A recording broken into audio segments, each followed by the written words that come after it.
All right, and we are live. I'd like to welcome everyone to our virtual Doctor's Night Out and introduce our host, Dr. Kellyann.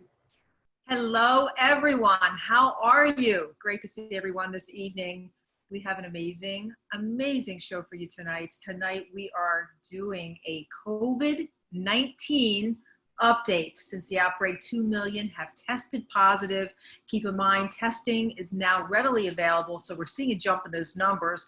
The number of deaths now are at over 112,000. 21 states have cases on the rise, which include Texas, Florida, South Carolina, Puerto Rico, Utah, California, and Alaska.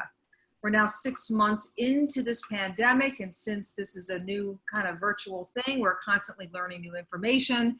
This information can be a little bit challenging to sort through and figure out. It's one of the reasons why I started Doctor's Night Out. I wanted to provide you with information that goes past the soundbite and that goes deep with some of the world's best truth seekers, and we have them here with us tonight. We want to stick with the facts and not the fear. That is the point. We are going to give you the facts and walk you right past that fear. Tonight, these truth seekers need no introduction. They are beloved to Doctor's Night Out and have been on the panel before. Our doctors tonight, our trusted doctors include, of course, my guy, Dr. Vincent Pedre, Dr. Littleton. Hello, Dr. Pedre, Dr. Jason Littleton. Wonderful to see you. Dr. Lisa Koche. Hello there. And Dr. Johnny Gomes. We have a great group with us tonight. And just for a little housekeeping for you all this evening, we know that Dr. Jason Littleton, we're so appreciative that you're here. He actually had a conflict and he managed to fit us in for just a little while. So we are going to open up the floor with him. If you want to see everyone's bios, I can tell you this. I have broken bread with these people. They are fine doctors, all of whom are medical doctors, all of whom are actually still seeing patients. A lot of COVID patients between all of them, actually, they've been on the forefront of this since the beginning of the pandemic. But more importantly, these are doctors that are really committed to growth. Functional medicine doctors, and what this means is that they don't just look at a symptom, they look at the whole body, front to up, down, sideways, all over. They want to know everything about their patient. They have such a commitment, and that is why I have these doctors on. You're not going to hear the same things that you hear from network to network to network. You're going to get a different, fresh, and innovative perspective. So, Dr. Jason Littleton, welcome to the show. Thank you, Kellyann. So on Monday, the World Health Organization stated that they're not sure that this virus is spreading silently by asymptomatic individuals passing to others. Now, in jumps in the Harvard Global Health Institute that stated that in order for this virus to spread as quickly as it has, that asymptomatic individuals, they had to have transmitted this problem. So Dr. Littleton, please help us understand, where is the truth between the lines here? Yeah, you know, that's been a major question everyone's been asking. And listen, you know, I understand what the World Health Organization was trying to get at, but they should not have said anything, and they should have waited. They should have waited for more studies and data. Listen, I've seen numbers between 40 to 40% of COVID-19 being spread by asymptomatic individuals, okay? And what they were trying to say is that people who absolutely have no symptoms, meaning not even a tickle in their throat, meaning not even any hint of adverse or atypical symptoms, were not spreading this. That's what they were trying to say. But they shouldn't have said that, because we have data, just like you said, from that Harvard study, that 40 to 44% are, you know, possibly asymptomatic people are spreading this. And so when you get into this, it's kind of getting into terms and definitions, because they define things in between asymptomatic, pre-symptomatic, mildly symptomatic, and then moderately to severe symptomatic. And there's a big difference in terms of how people transmit it if you're in those categories. Well, I'm really interested because the press keeps coming out and talking about asymptomatic, pre-symptomatic. I think it's important for everyone to understand the definition between the two of those. And is one, right. more likely to cause a spread than the other? So an asymptomatic individual can have COVID-19, meaning that they have the RNA genomic virus in them, but they're not having symptoms whatsoever. No matter even if it's an atypical symptom, they're not having any symptoms. And these people can spread. But what we're possibly seeing is that, and we need more data about this, is that these people and individuals may not spread it as much as someone who actually has pre-symptomatic symptoms. And someone who has pre-symptomatic symptoms are someone that if you look at them, you don't see any symptoms, but wait a couple days, they may start having symptoms in 2-3 days later. And these people are highly transmissible. And so what we're seeing is that, people with pre-symptomatic symptoms are people we have to watch out for. Of course, we have to watch out for the asymptomatic people, but we also have to watch out for those who have atypical symptoms like GI upset, diarrhea, things like that. They may not have a cough, they may not have fever, but they might have GI symptoms. And I'm sure Dr. Pedre will speak to this as well, but these atypical symptoms can also show up as even difficulty in smelling, difficulty in tasting. And so they might not show up with the typical fever, cough, runny nose. They might have atypical symptoms, and these are things that we have to watch out for as well. I think that's been the most interesting thing about this whole virus is the widespread symptomology that so many people are experiencing. I think that's one of the reasons why it's been so hard to connect the dots here. So just to hear give me some of the symptoms that people come up with, Dr. Littleton, that are not typical. What are some of the things that people can experience? I had a friend, by the way, in Orange County, and she had what appeared to be pink eye. And that pink eye was actually a sign, or something that appeared like pink eye was actually turned out to be COVID. Yeah. So what are some of the crazy symptoms that people are experiencing that perhaps they should be a bit on the alert for?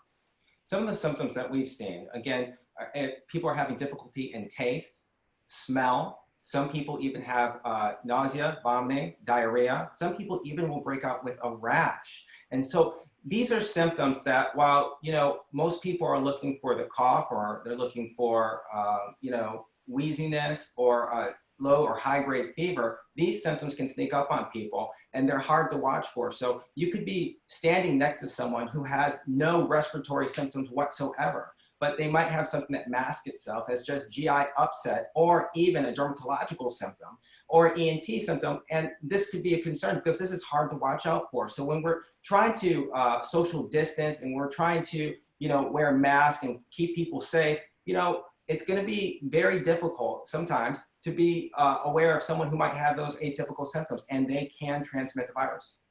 So I had to go to the eye doctors the other day, and it was funny because I had to wait outside, Dr. Littleton, until the only other patient in the building was a rather small building, till that person exited. I had to wait outside, and I wasn't able to enter until they took my temperature. Is this still a protocol that makes sense? Well, the whole temperature taking thing is what I call quote unquote social positioning, to a degree, because, again, people are not always going to show up with fever. Yes, if you have a fever, they're not going to let you in the store, and they will catch you in terms of like, hey, this is someone who has a fever. We need to watch out for this person. But again, when we talk about 40 to 44% of atypical people or asymptomatic people spreading the virus, taking a temperature is not just going to get it done. So, it's something that it can help. It makes people feel comfortable. And I understand that from an economic perspective. But again, this is where we really have to get to nitty gritty, and people have to work with their doctor, report any type of symptoms that they're having. And again, of course, get tested if you think that you have any concern, if you've had any exposures. And so that's one of the things I've been telling people. I know that in your office that you have talked a lot about testing and the different types of testing. And that's actually where I learned that information. We had a call one afternoon and you explained to me the difference in the type of testing. And at that time, there was no at-home testing available, but there is now. So there's now these do-it-yourself swabs for COVID-19. So are they as effective as the healthcare professional type? And is it effective when you do it yourself as much as if you went to a doctor or a nurse? Well, there can be some performance error here. Again, now some labs are having these do-it-yourself nasal swabs, and then you mail them back, and then they'll tell you if you have the genomic RNA for COVID-19. And they're as effective. The only problem is that, again, you're doing it yourself. And we know that when you're getting a nasal swab or oral swab, this can be uncomfortable. And so there can be a degree where people may not get the best sample needed that maybe someone else can get. And so, again, it's something that if someone's afraid to go into a clinic or afraid to go into a hospital or have concerns in that measure, people may want to, do it at home test and stay social distance, and there's nothing wrong with that. But if it comes back inconclusive, and the lab will tell you that, okay, then that's where it needs to be done. And I would recommend, instead of doing it yourself at that point, if it becomes inconclusive, have a healthcare professional do it. Yeah, so I know that one of the things that your concierge medicine practice offers is this genomic and antibody testing. So before we let you off the hook tonight, tell us a little bit about that kind of testing, and what's this going to tell people moving forward, and is it part of a very smart procedure before we start really opening everything up? Well, I've gotten, my offices, we've received a lot of calls from corporate clients to help them get back to work. And so I have a program called the Work Safe program. And what we're doing is combining antibody testing with genomic RNA testing. And we're combining the two. First of all, we want to see if someone actually has COVID-19 right now by doing the genomic RNA testing.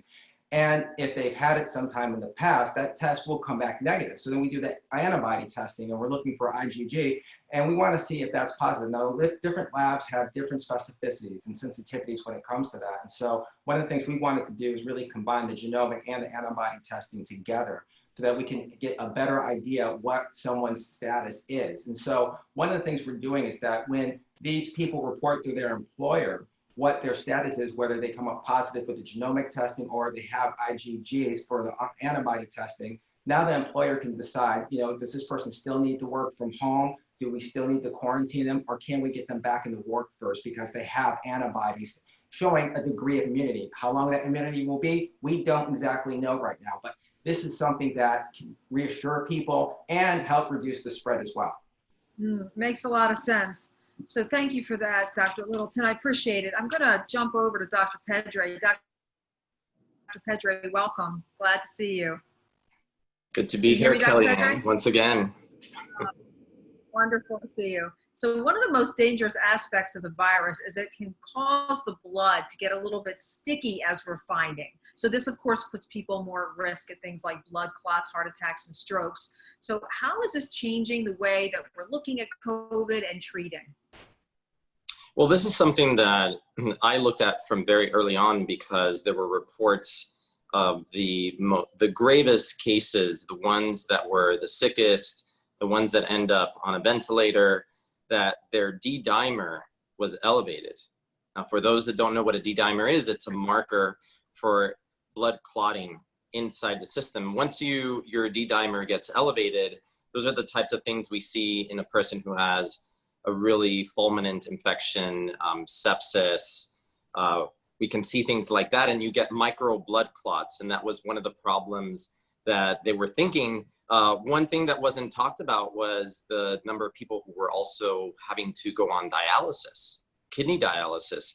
And they think that part of the reason for the kidney failure was micro blood clots in the kidneys that was affecting its ability to filter the blood. So very early on, they had started using things like heparin, low molecular weight heparin, or Lovenox. These are anticoagulants that are safe to give. They're given in hospital. And, there's a higher risk once you're hospitalized that some other event is going to happen to you. So once you're hospitalized, the possibility that you'll end up with a blood clot, a stroke, all these things go up, especially if your inflammatory markers are high. So it became standard procedure to put people as part of the COVID treatment protocol on injectable anticoagulant to prevent any sort of blood clot, especially now because once you're in hospital, you're less mobile, and lack of mobility is yet another risk factor for developing a blood clot if you're bedbound. So yeah, I mean, this has been something that was on the radar from very early on. And again, it just underscores the message that we have been talking about from the very beginning. which is that inflammation is the common factor behind all of the worst consequences of this virus. And the more your body becomes inflamed, the more it spins off. It's almost like think of one, you know, those fireworks that they go up and then they start shooting all these other fireworks in all directions. Well, that's kind of what happens in the body. You have one major problem gets out of control, and now it starts causing a whole bunch of other systems to go wrong, including your blood's ability to maintain fluidity and not clot itself. Very important point. And, you know, and speaking of treatment, there's a lot of patients, COVID-19 patients, that are receiving plasma transfusions from survivors. How does this work, and is this effective? Because people are using that more and more.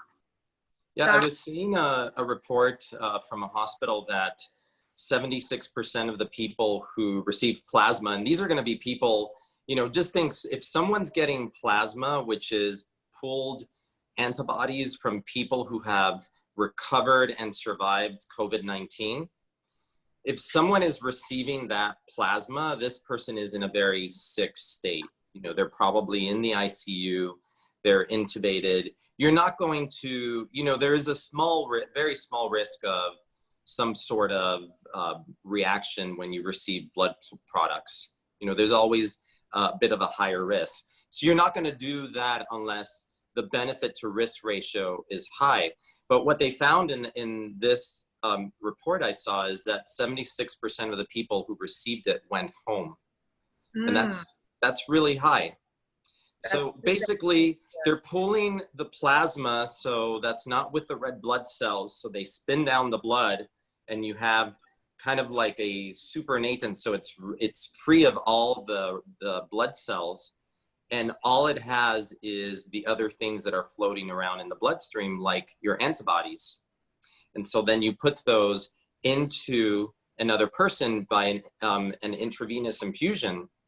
And basically, if the person hasn't been able to mount an adequate antibody response, especially if they're so inflamed and sick that their immune system is suppressed to begin with. I mean, if we think about who were the sickest people that were succumbing to the worst consequences of this virus, patients with diabetes, patients with hypertension, patients with lung disease, congestive heart failure.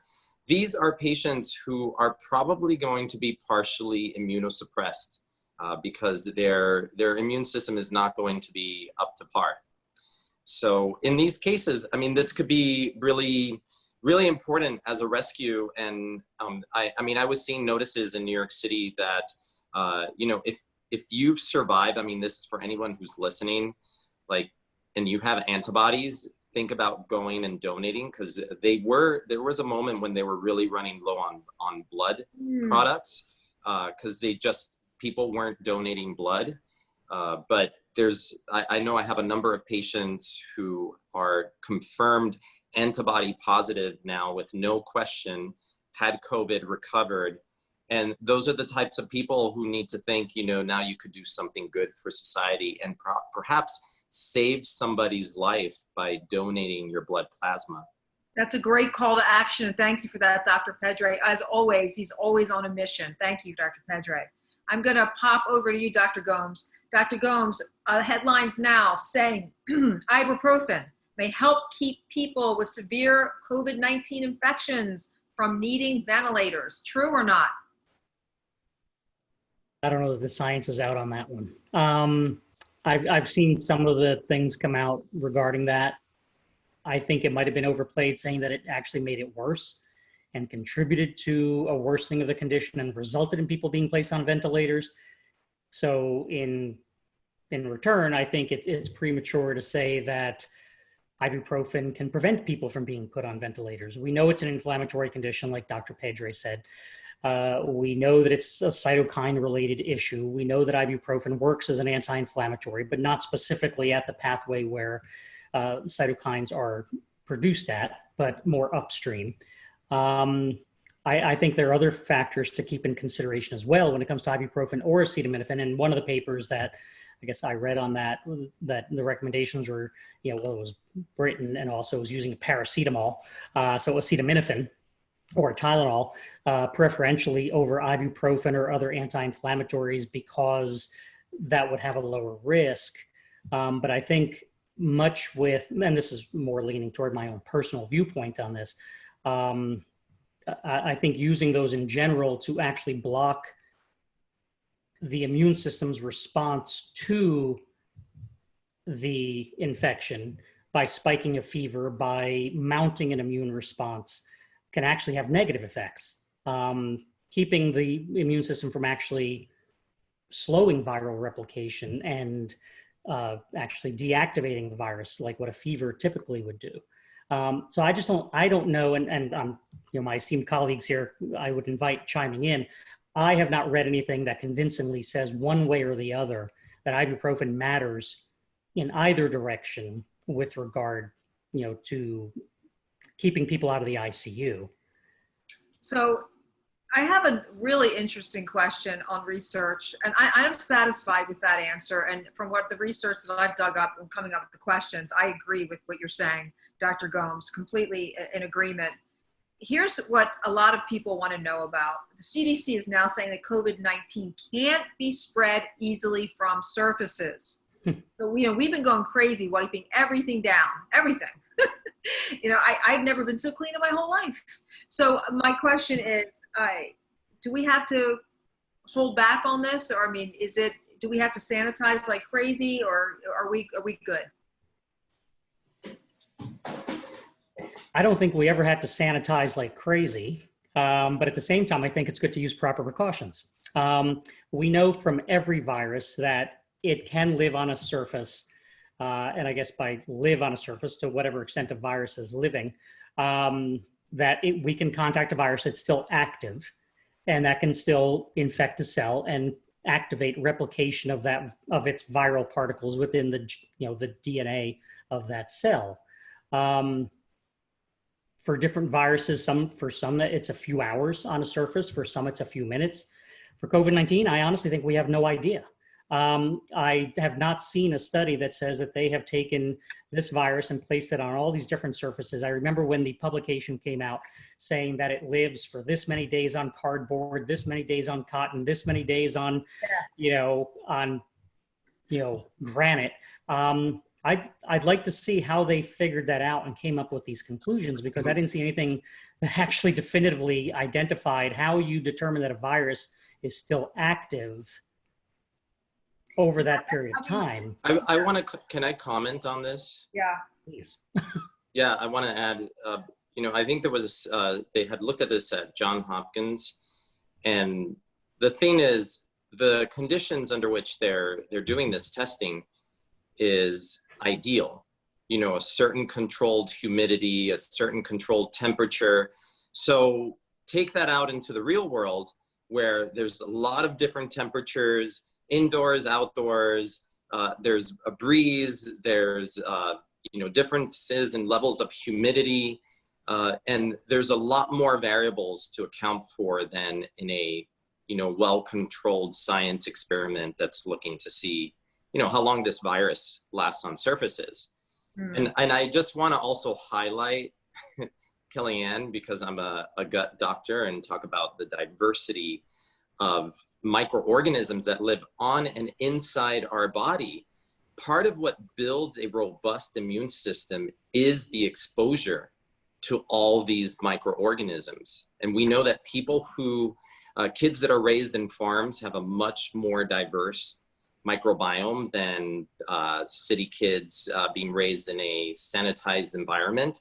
And they also have a lower risk for all sorts of allergic diseases, asthma, rashes, eczema, and it's because of the education of the immune system by being exposed to all these microbes.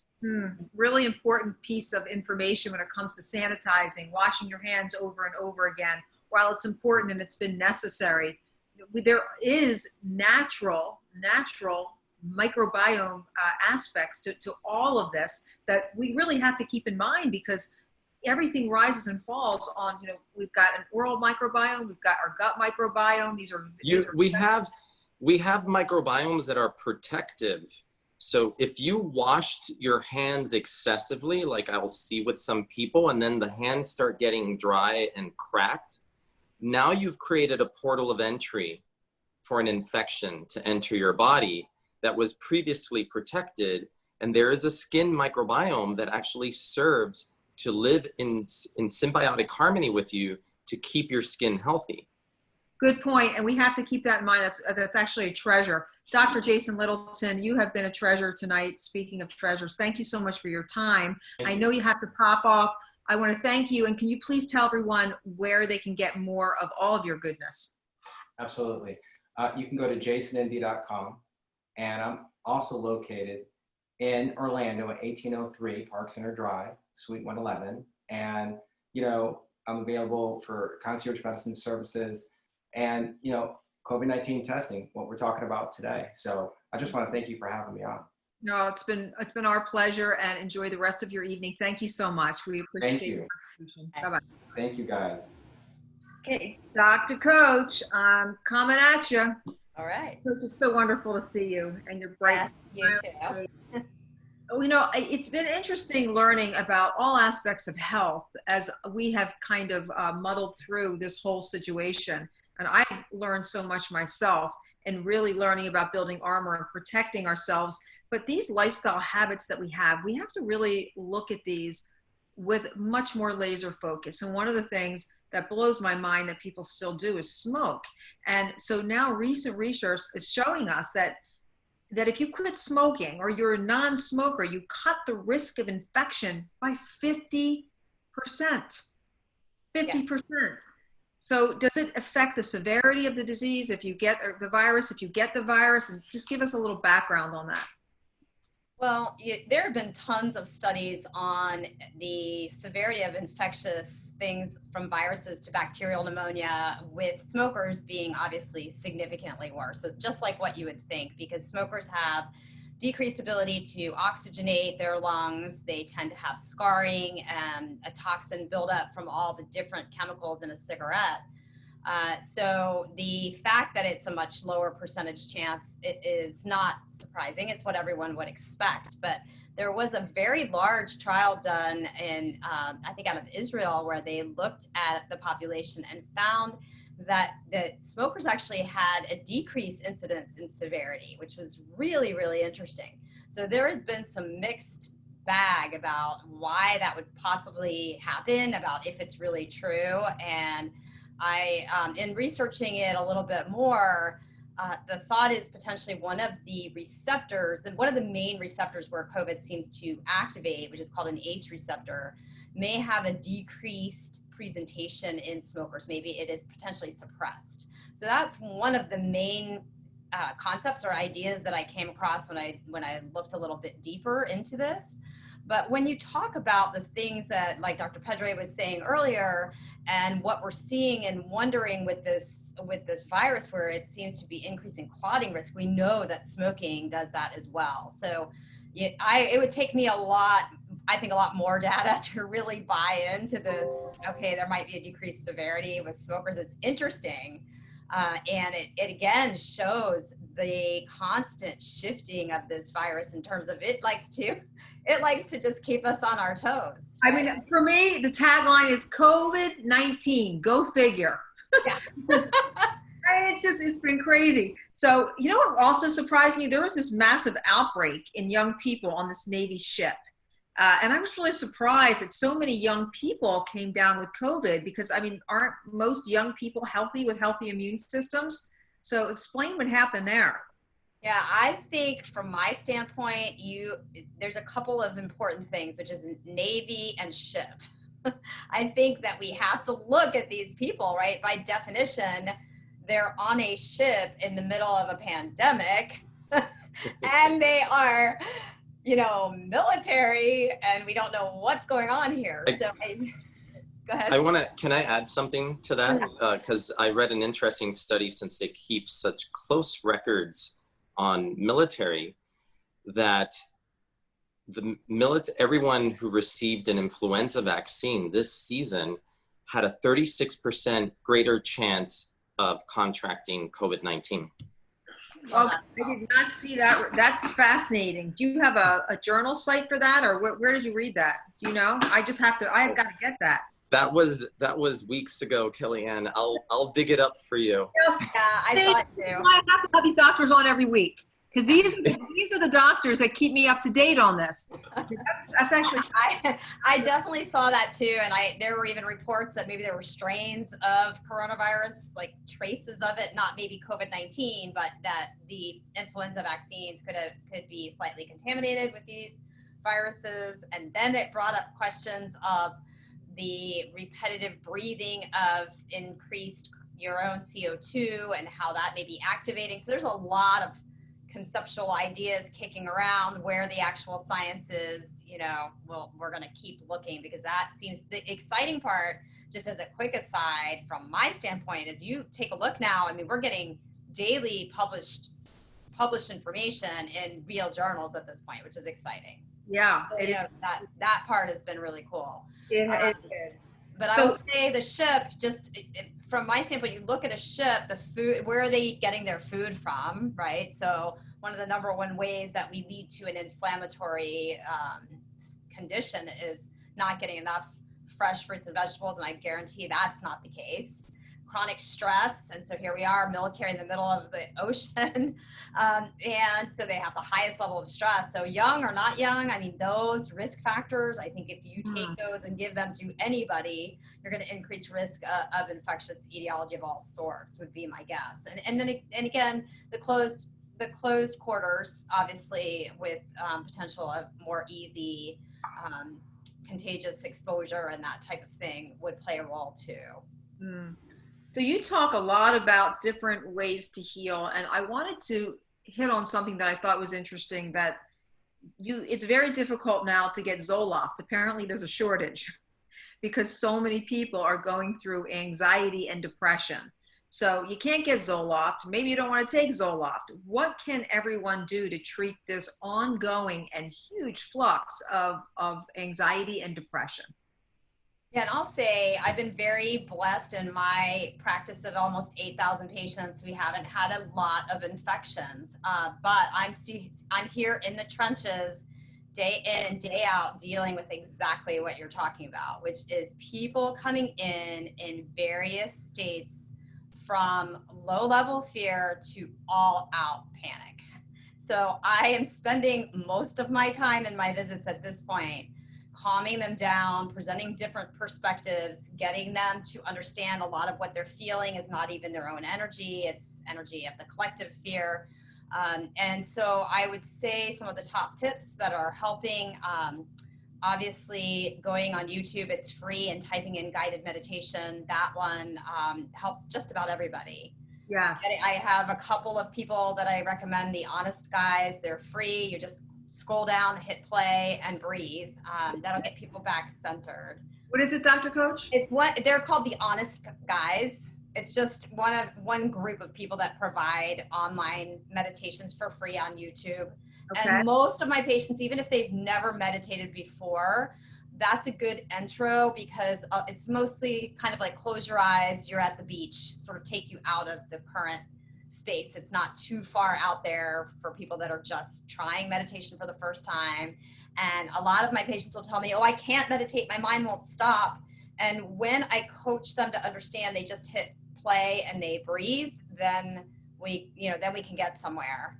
And then just getting them in nature, because you would be surprised, and I know you guys up in New York especially, but here we haven't even, most things have been open for a while, the weather has been gorgeous. Even here, the people that are truly fear-based have not left their houses. So getting them to just literally like touch a tree. And I'm telling them there's a reason that tree huggers have been around. These trees are actually helpful. So go outside and put your feet in the earth and touch a tree and breathe. That has helped probably more than all the Zoloft prescriptions. But I'll tell you what, I don't like prescribing these types of drugs. I have had to prescribe Xanax more than I ever have. I've had to prescribe SSRIs. I've had to get people in with therapists, and a lot of therapists have been doing Zoom visits, which is great, to just, and get them, most importantly, to turn off the TV. That's the tough thing. Everyone is really going heavy and hard on streaming and television and all of that. So one of the things that I've also heard, I'm going to bounce to you, Dr. Gomes, if I may, is it seems to be that blood type matters. That there's a new study that came out that showed that if you are blood type O, that you have a higher incidence of contracting COVID. Is that right? So I think it's blood type A. Blood type A? Is it Italy A? and Spain. Yes. So blood type O was actually found in this particular small study, but found to be protective, whereas blood type A was associated with a risk of higher severity and worse outcomes. Unfortunately, one of the things with it is it is a limited study, and the other is that in Italy, where they found this, is that the majority of people that were tested happened to be blood type A. So whether they had severe disease, mild disease, minimal disease, blood type A spread the whole spectrum. So again, it's one of those studies where it has limitations, and we can only sort of say there's a little bit of a correlation here between it, but there were still people with blood type O who ended up with severe disease and in the intensive care unit. There were people with blood type AB that ended up with severe disease and in the intensive care unit, and people with blood type A who did not. So I think the jury's not out yet on that one, but it's interesting. It is. And one of the questions that someone asked, if I can shoot back a little bit, and this is open to the floor, if anyone knows the answer, we've gotten a couple questions wondering if living with a smoker will increase my risk significantly. Does anyone know the answer to that? So we know about smoking and it makes it worse. So is living with a smoker, does that make it, and I would assume that your risk would go up just if I think, you know, I don't Well, there's two exposures to smoke there. You know, we call it secondhand smoke, when you're just getting the smoke that's in the air. But I remember when I was a kid and I had a friend whose father smoked, that even when the father was not in the house, you walked into the house and it smelled of smoke, and that's what we call third-hand smoke. So it's absorbed by the walls, it's absorbed by fabrics, and then it gets released again. And my friend who was a kid was chronically congested and chronic sinus problems. So when you're getting, you know, that secondhand smoke is, you know, increase your risk of a lot of things, because it's affecting your airway, and the little cilia that move in the airways don't function as well, or they get too full of mucus, you know, and that's the protective mechanism of the lungs, is to move mucus out with these little cilia on the ends of the cells that just kind of wiggle the mucus up and out. So I'm going to open another question to the floor, because, you know, we're getting questions about this and recurring questions. Mask or no mask? Does it make sense to wear a mask? Apparently, there's all different kind of research or all different kind of messages. Yes, it's beneficial. It's only beneficial if you're sick. So I just want to open that to Lisa. You're smiling an awful lot, Dr. Koche. Well, I've been doing some daily Facebook Lives for my patient population, and that particular, my opinion on that topic is the one that got like 3,200 views. Yeah, we're getting tons of questions. So there's varying ways to look at this. I would start it out by saying this. Wherever you are and wherever those you love are, please honor them, because where I'm seeing a lot of issue is when people are getting angry at others for not wearing them, when people are getting frustrated because their spouse is making them wear one. So please just be cognizant of that. I can tell you that in my opinion, I don't see enough science supporting the use of the mask. I think that I'm a why girl. I'm always going to say why. The part I've seen where the particulate size of the virus is even smaller than these masks anyway, and that the hypoxia and the apnea of, breathing our own air over and over, and the concept like we talked about earlier with, could you activate, latent corona that came in from a flu vaccine? That's a little bit far-fetched, but still this constant low oxygen state, and when you're wearing a mask for a longer period of time, can have detrimental effects. So it's not just looking at how much is this protecting us. You have to be in a risk-benefit ratio. And the idea that, surgeons wear masks, what's the big deal? They're wearing masks all day. Well, they're wearing masks, if you can remember, to prevent their own saliva or sweat from getting into a sterile field. They're not wearing a mask to protect themselves from getting an infection. So I think my take on it, and I'd love to hear you guys as well, is if you are sick, first of all, if you're extremely immunocompromised, where you're on a chemo or you have immune suppressant drugs, then if you want to be extra cautious, where maybe that's the patient who wears a mask when they're in a large group. Or even better yet, that is the patient population from day one that should have been socially isolating, in my opinion, okay? Those people are separate.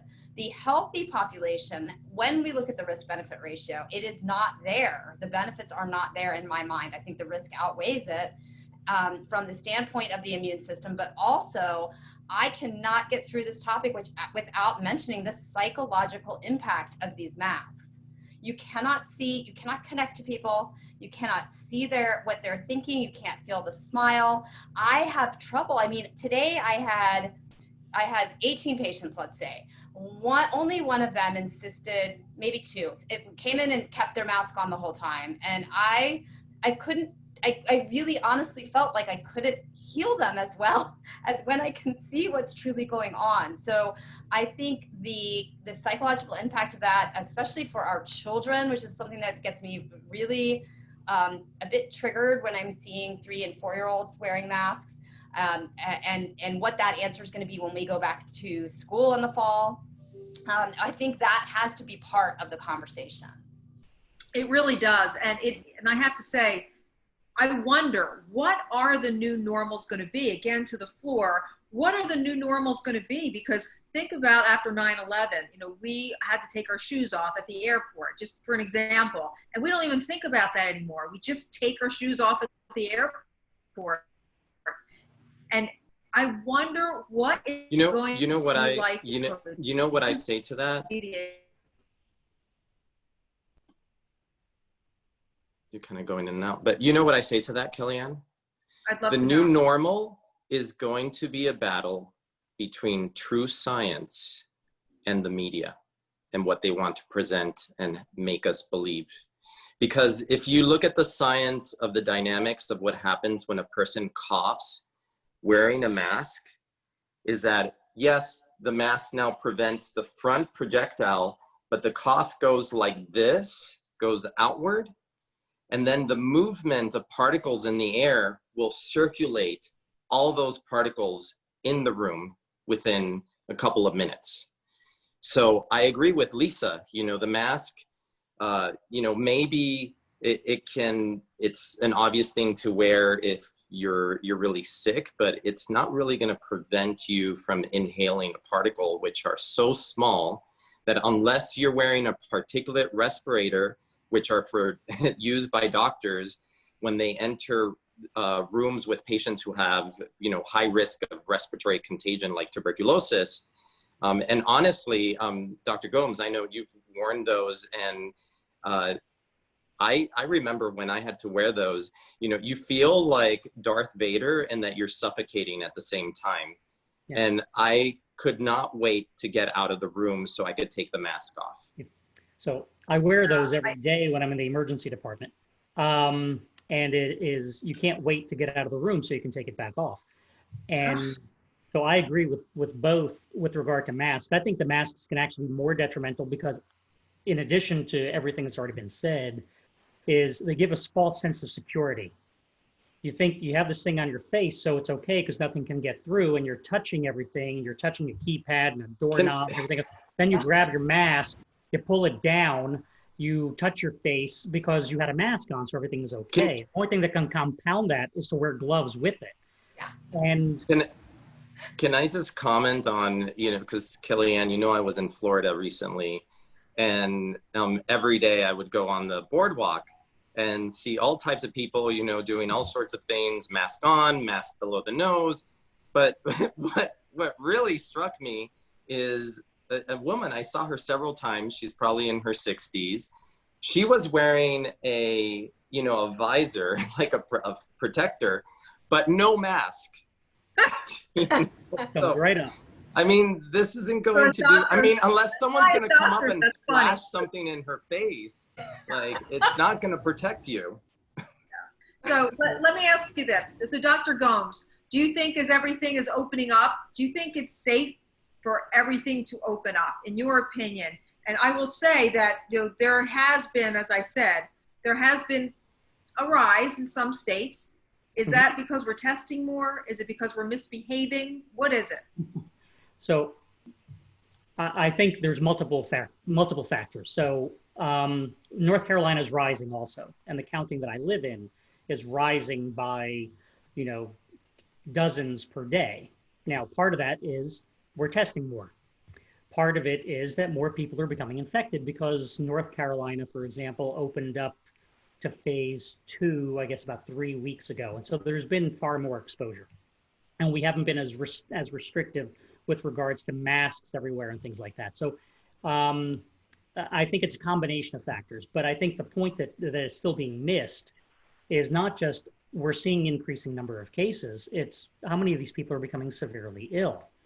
And so I'm monitoring these numbers every day. I'm looking at the North Carolina HHS every day, and I see these numbers increase, but I also look at how many people are hospitalized every day in the state of North Carolina, how many people are using up ICU beds with COVID-19 every day.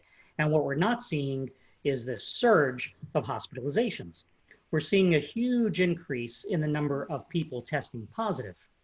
They're testing 15 to 18,000 people a day in the state of North Carolina. And the numbers are going up by a few hundred, up to several hundred per day. But the rate of hospitalizations has remained constant, and one day it will be up, the next day it'll be down, the next day it'll be up, the next day it'll be down. ICU level admissions have been relatively constant and without much fluctuation. And we know that those people, once they hit an ICU bed, they're there for a long time. So, potentially up to several weeks.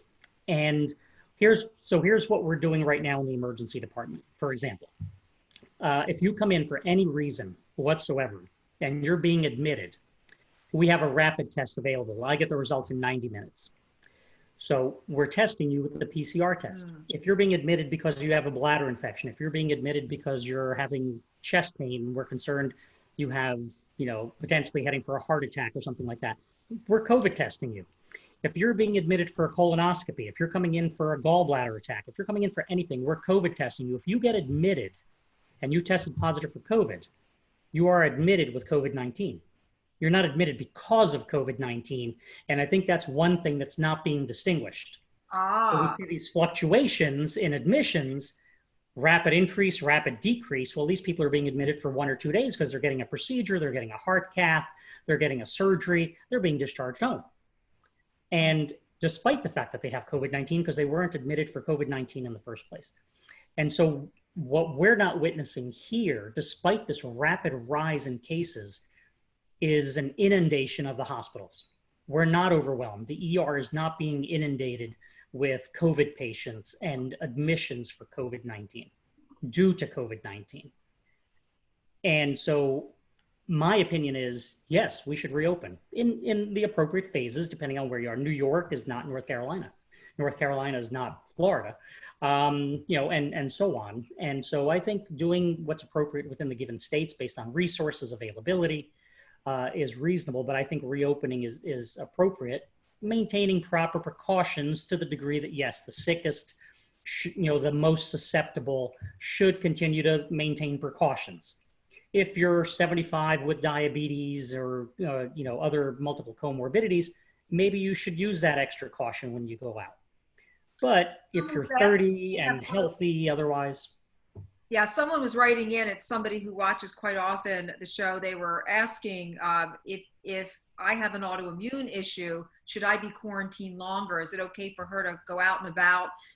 Is there any special prescriptions for those with autoimmune problems? Dr. Pedre, your opinion? If you have an autoimmune problem, doesn't necessarily mean that you are immunosuppressed. But if you have an autoimmune disease and you're taking an immunosuppressive medication, like prednisone, for example, then you're going to be more susceptible.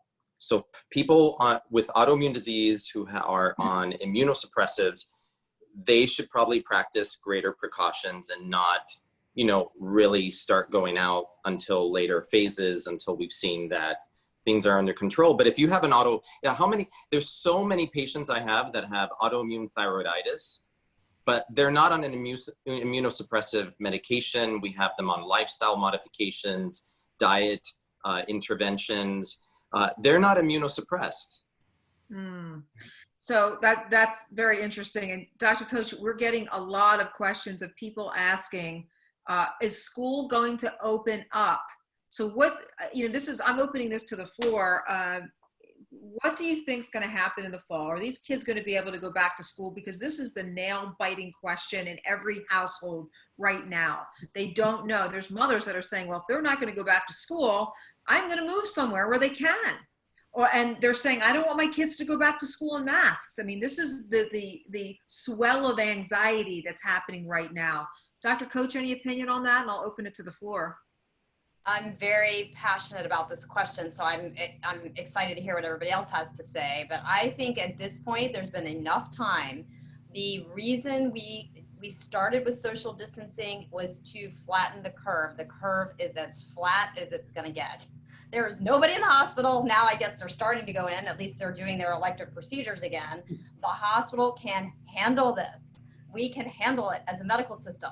So my opinion, and again, I am coming from an area here in Tampa that's not been heavily hit, but I have been watching all of the other secondary issues that have come from this. So parents that can't get their work done, obviously kids, I mean, we don't understand the long-term ramifications on, let's say, high school kids, college kids, not being able to get jobs. There's a lot going on, and then it has this ricochet and it just, the next person's affected, the next person's impacted, because like you said, the moms and the dads don't know what to do because they can't work with the kid in the house anymore. So in my opinion, it's time to pull the Band-Aid off. I really think we need to go back to normal and just understand that we're ready. We can always reassess. And I've heard some schools talking about closing from November till February. I mean, so I think there may be some rollouts that may very well make sense, that during flu season or the time when we think this is more likely to pop up again, maybe it makes sense to decrease exposure then. But for August and September, they need to make this decision now. I don't think that having required masks because of what we just spoke about makes sense. It's going to confuse kids. They're going to have some, depending on the age, some psychological impact from having their face covered, and we're working on getting these kids to have self-esteem, and this is for all of us. The other big issue with a mask is it's covering your voice. So I mean, I've spent the past 10 years finding my voice because I was so busy healing everybody else, I lost it, and I'm not going to put a mask in front of that. I'm just not. So why do I introduce that concept to a whole the entire future of us and our children? That's a lovely answer. And does anybody else have any opinions on that? Because that's a hot topic. Yeah, I think, the CDC guidelines coming out about kids wearing masks continuously while at school, placing desks 6 feet apart, children over the age of 2, I think is a recommendation, having to wear a mask the entire time at school. I'd love to see the 5 and 6-year-olds keep their mask on for more than 10 minutes. No risk of transmitting infection with that type of thing going on. What Dr. Koche said with regard to the psychological impact of wearing masks all the time, we see these with the healthcare providers in New York, who the nurses and the doctors who have been there in these hospitals wearing masks continuously. They have dermatitis on their faces, skin breakdown from wearing masks for several hours at a time during a shift. Why would we want to create that environment for our children? But beyond that, then we also don't want them home from school. Zoom, as wonderful as a platform as it is not the way to teach your kids in a school. They're very distracted. They are, focusing on other things. They're missing the social connectedness with their friends sitting beside them, with the interaction side, with other, students and other classrooms. They're talking about you can't leave your class to go to the cafeteria for lunch. You can't have recess. You can't go in between classrooms. So, middle school, for example, you're in your homeroom class from start to finish. You're never leaving from the beginning of the day until the end of the day. You're in that one room. I think that's really going to be hard on kids. And I think now there's the idea of talking about partitions being put up between desks that would actually separate out, one desk from the other to prevent spread. In a population that we know is not highly susceptible, the mortality and morbidity in children is infinitely low. The risk of transmissibility has been talked about at length, but probably not as contagious as originally thought. And the susceptibility to the general population as a whole is relatively low. So I think it still comes down to, yeah, sure, if grandmother or grandfather or elderly relatives are, a risk situation, then those should be taken on a case-by-case basis as far as exposure at home, but not changing the environment for the children and making it to where they don't even get a fall semester. We're just delaying them, moving on with their lives. And the inevitable. Yeah, right. I just want to quickly highlight, as the father of a 15-year-old boy, just the mental health consequences of this quarantine, of being isolated from his friends, of not being able to see, and like you were, Dr. Gomes was talking about, the social connection that is so important at every age group for kids. It's part of their way of like evolving as humans, is being in the presence of others. And me as being the always the positive presence that I try to be in his life, I said, yeah, so you can't get together, but why don't you guys do a group chat, group video chat? And he just said, it's not the same. I want to see my friends. I want to hang out with them. And I think that's a really important consideration with everything that we just spoke about, is, what is it going to look like to go back to school? And I mean, we just had another issue with our son, because a school that never did distance learning had to start doing distance learning. And he had a mental breakdown this week because he was handed 6 projects that are due next week. And we had to call the school and say, you guys, you're disconnected. Look at what's happening in the world. Like, already our teenagers are stressed because they've been taken out of their social environment. And now you just keep swarming more and more work for them when they don't even have a moment to decompress and understand what's happening now. I mean, beyond COVID, we know what happened last week in the US, and it's a lot to process. And I think we need to be really sensitive to the mental health consequences to kids, mask or no mask. There have been mental health consequences. I want to say one positive thing. So just to kind of at least show that there's light, because here at my son goes, I have a 9-year-old who goes to a private school that decided to go ahead and open their camps. So he has been going to camp every day for the past 2 weeks. And the counselors are wearing masks, but they're not requiring the children. And the only thing they're doing when they get there, they're making one of the days they check their temperature, the other days they're asking me if I checked his temperature. And then they're making them get a big old wad of hand sanitizer, which I just have to close my eyes on that one because he's with his friends and he's at camp. So if he ends up ingesting a little bit of the whatever is in that hand sanitizer, we're going to go with it because that's a good trade-off. That's a good way. So I guess my final time, and I hate for it to end because this is so fertile with information. How do we heal from all of this?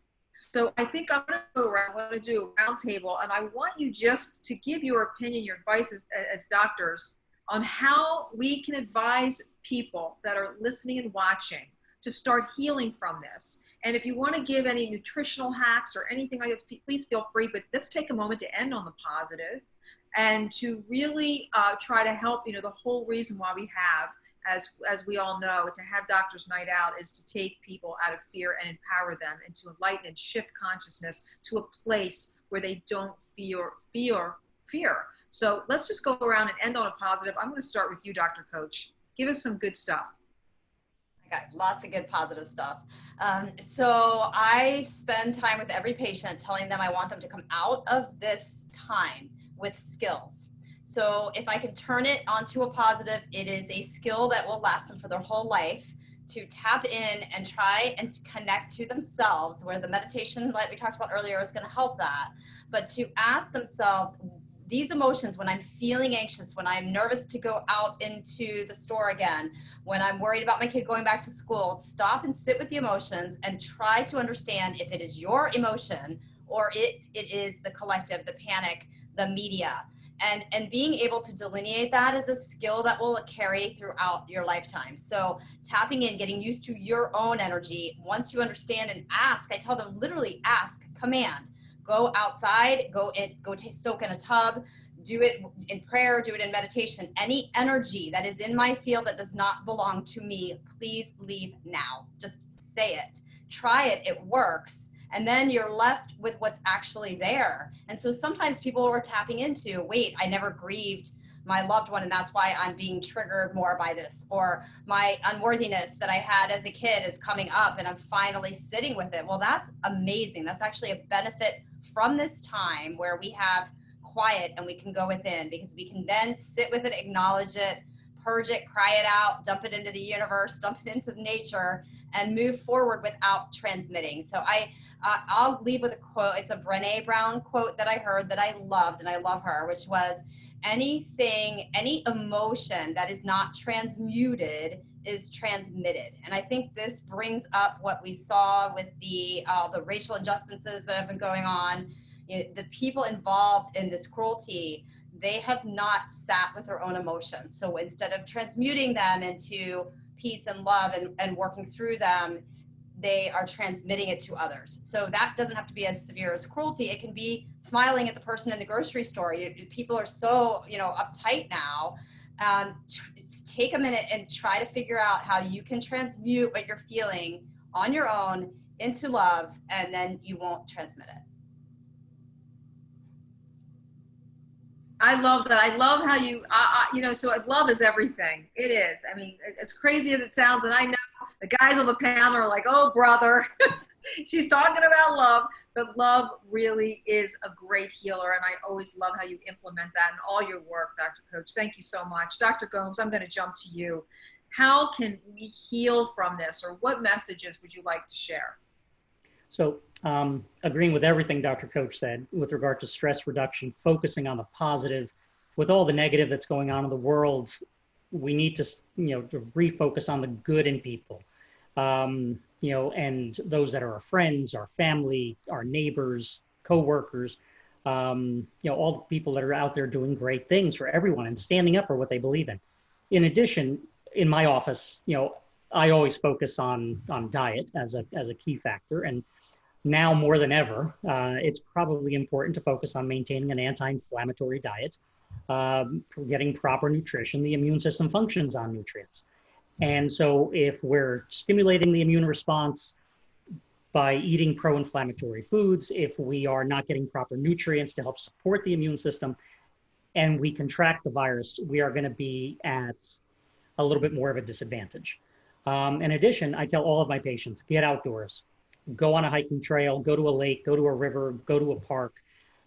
Do not wear a mask when you're there, and be part of the environment around you, and get sunshine, breathe fresh air, and just partake in everything that comes from the benefit of that. Take off your shoes, ground, which helps with de-stressing and positive energy. Good stuff, Dr. Gomes. Thank you so much. Well said. And Dr. Pedre, I know you have opinions. How do we heal? I just want to say that what Dr. Koche and Dr. Gomes said, all really excellent advice. I will add, one thing, I'm going to say two things. One, as we're coming out of this and we've been quarantined, I know that some people, against our advice, have maybe been drinking, been eating more refined carbs, more sugar. So the first thing on how do we heal as we come out of this is to think about putting yourself on a nutritional detox or a cleanse. Like really now is the time. And this is the wake-up call that if you are one of those persons who's on the border of diabetes, you have metabolic syndrome, your blood pressure is high, like this is the time to really invest in yourself and do a detox that can help your body get to that anti-inflammatory state that we know lowers your risk of getting the worst case of COVID or any other infection. It lowers your risk of dying from all disease. And I think in our modern world, it's very important to do nutritional detox as well as, social media detox, TV detox, all of that. So I think now in June, what people should be thinking about is, how do I rebalance my body? How can I reset myself? And you can do that through a guided nutritional detox. And there's so many really good ones out there. The other thing I want to say is a technique called mirroring. And what mirroring is, because a lot of people have been living under stress or just in close quarters, and your loved one may be feeling something, but what we really want, and I love what Lisa said about transmuting your feelings, but the other thing that everybody wants is just to be heard. And the gift that you can give somebody that to make them feel heard is when you mirror them, you sit and you listen. You don't interrupt, you just listen. And then after they tell you what they need to tell you about how they're feeling, you mirror it back to them and ask them, did I understand you correctly? Is this how you're feeling? Beautiful. So acknowledging them and just kind of saying in so many words, I see you. And just that can really help people heal, and we can heal each other because you can reverse that. This can be done with couples. This can be done parent-child. You mirror the other one and then it reverses, and then you have the other one mirror you. And then everybody leaves with this sense of, I have been heard. And that's all we want as humans. We want to be seen. We want to be heard. And the level of healing that can happen in the system when we do this for each other is beyond the physical. I think that is so beautiful. All of you had such beautiful sentiments. And if I can say, when I studied ancestral nutrition and medicine, one of the things that I came to know was the true desires of human beings, how they like to live, how they like to think, how they like to eat, what works best with the human genome. And what I've come to find is that people want to feel safe, loved, and important. That's what they want. They want to feel safe, loved, and important. So if you're in a relationship with someone, or if you're in a household and you're feeling frustrated, I would recommend that you turn to that person and say, you know what? You're safe, loved, and really important to me. Do you know that? Say it. You know you're safe. Do you know you're loved? And do you know you're really important to me? And that would be my advice. And, one of the things that we can all do as we're re-entering is don't lose the creative spirit that I have seen. I have seen so many people get into a creative state that I have not seen in my lifetime. Don't lose that. Hold on to that. Smile and pray and have gratitude. And I love what everyone was saying about every single doctor that you heard this evening said something about going outside. And I have to tell you, when I spoke to one of the world's best cancer doctors, and I said, well, you know, what do you tell people? Where do they start? She said, I can't do near as much for anyone as walking on the beach with no shoes can. And I want you to think about that. So it's been a wonderful evening. Thank you to all the doctors for your wonderful contributions. I'm going to go around. Please tell us where we can get more of you, starting with you, Dr. Koche. Where can we get more of you? drlisakoche.com. You can find me on Instagram at Dr. Lisa Koche or on Facebook at Lisa Saf Koche. And I have a free ebook on how to biohack your mitochondria. So that just go ahead and sign on my website and we'll get that out to you. And mitochondria, what she means is I'm going to get you lots of energy. So sign up for that. Dr. Gomes, where can we get more of you? So our office website is optimalhealthwnc.com, and our Facebook page is Optimal Health and Wellness. And we are in Glen Alpine, Morganton, North Carolina, near Asheville. And I can't remember my Instagram feed. So, so in other words, he's not very active on Instagram, everyone. Actually, I am. I started following Lisa and Dr. Pedre here recently, but I think it's eMed to FuncMed or something like that. Go to his website and find out where he is on Instagram. We're gonna have like a little internal collaboration, and we're gonna beat him down till he's on there telling us all the wonderful things. Dr. Pedre, who is very active on socials and the like, please tell us where we can get a hold of you. First place is to go to my website for Happy Gut, happygutlife.com. And secondly, my social threads on Instagram, at Dr. Pedre, on Facebook, Dr. Vincent Pedre. And we have some really exciting promotions coming up that we will be announcing on social media, so people can stay tuned there. And every Saturday, they can find me on Facebook Live on my Dr. Vincent Pedre page, where I always have a lesson and inspirational message for people. Thank you. And thank you all for your contribution. Remember, the health of each of us depends on the health of all of us. We're signing out tonight with lots of peace, lots of love. Thanks for all your comments and questions. We will see you every Monday now moving forward, and Thursday night at 7 p.m. Eastern for our panels and our deep dives. And during the week, you'll find us at noon on Instagram Live. So I'm signing off for Doctors Night Out's Dr. Kellyann Petrucci, your host. Until next time, good night. Good night. Thank you.